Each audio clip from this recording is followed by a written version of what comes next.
Hi there, my name's Rebecca Bossenbrook. This is my husband Paul. The name of our business is Michigan Property Inspection. We've been providing building inspection services and construction management services in the greater Lansing area since 1987. Our mission is to help home buyers make informed decisions and homeowners make quality improvements. Today, we're going to inspect our own home so that you can see a little bit about our service and learn a few home maintenance tips.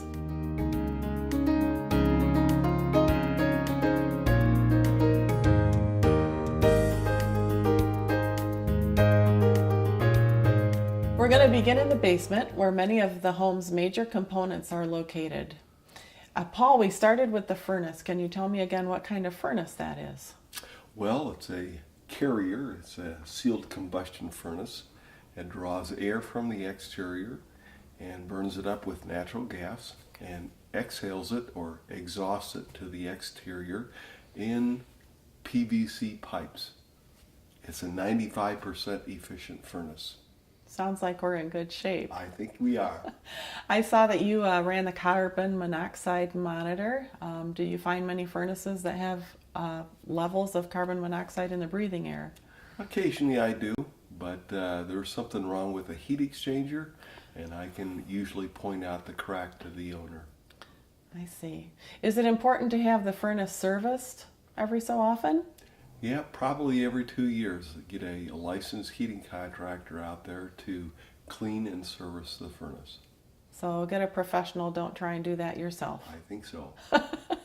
Kind of like going to the dentist. Yeah, I think you're right. Ah, I see. Then we also looked at shutoff valves and the sump pump. You mentioned that the sump pump is a very important and valuable thing to have. Tell us a little bit about that. Well, when you have a heavy rainfall in the exterior, any water goes downstairs into the footing tile. And any water from the exterior drains into the footing tile, which dead ends into the sump pump, and the sump pump discharges it to the sanitary sewer. So that would save you from a flooded basement. I think so. We want to be sure that's working properly. You're right. You also looked at the bathroom when we were in the basement, and I think you were checking water pressure. Tell us about that. First of all, I did the water sink on full, and I did the shower on full and flushed the toilet. So when you're taking a shower, you don't suffer any lack of pressure on the hot or cold water pressure. I see. Yeah, I know I don't appreciate that if that were to happen to me. I think next we looked at the main electrical box, and you had a lot to say about circuit breakers and wires being properly connected. Yeah. Well, there's different kinds of wires that connects to the right circuit breaker. Number 14 connects to a 15 amp breaker. Number 12 connects to a number 20 amp breaker. And a number 10 connects to a number 30 amp breaker. I'm lost already. Okay. I'm glad you've had so much training to learn all of these things. And it's important that be grounded. One's to the ground rod on the outside. One is to the water shutoff valve on the inside. Be properly connected. Okay.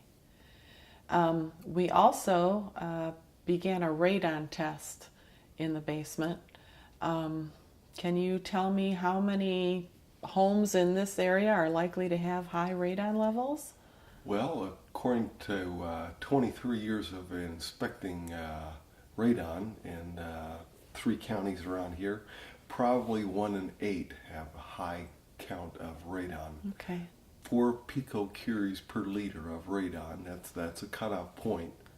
And above that, you have to have it mitigated. All right. And radon is the second leading cause of lung cancer. I think I've seen that. So that's an important thing to know about your home, too. Yep, it is. Yep. Great. Well, thank you, Paul. All right. So that concludes part 1. Next time in part 2, we'll take a look at the rest of the interior of the home and the components that would be inspected there. In the meantime, if you have any questions, just give us a call.